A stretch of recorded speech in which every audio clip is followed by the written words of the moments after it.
Les reaccions químiques involucren trencaments d'enllaços en els compostos que formen nous elements producte de la reacció. Aquests processos són molt ràpids i per poder-los veure necessitem il·luminar les molècules que reaccionen ràpidament a una velocitat molt inferior al segon. Les tècniques habituals que es fan servir són els raigs X o les ressonàncies magnètiques, que permeten fotografiar les reaccions i entendre els passos que fan els químics en el seu procés de canvi.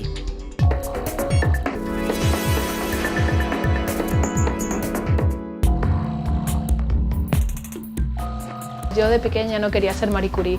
Yo soy científica gracias a que he tenido fantásticos mentores a lo largo de mi carrera que me han formado y me han hecho llegar donde he llegado.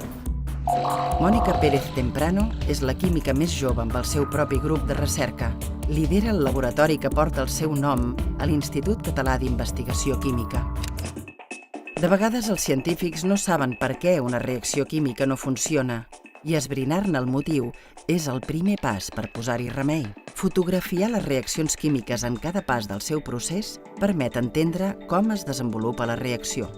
Partimos de A, llegamos a C y nosotros lo que queremos es saber cómo vamos de A a C para saber B, entonces hacemos fotos, vamos haciendo como fotos de nuestra reacción para saber lo que ocurre en cada instante, porque de esta forma pensamos que podemos hacer las reacciones más eficientes, más rápidas, más selectivas. De la mateixa manera que els raigs X fan una fotografia dels ossos, també podem fer fotografies de les molècules.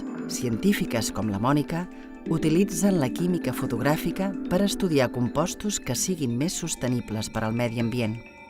Nosotros lo que estamos intentando hacer es química sostenible. Para ello intentamos usar metales baratos, reactivos como metano, CO2. Nuestro objetivo en los próximos años es intentar buscar reactividades de moléculas que ahora mismo son desperdicios porque son moléculas inertes que no podemos utilizar. Nuestra idea es ir hacia ese tipo de química sostenible usando materias primas mucho más baratas.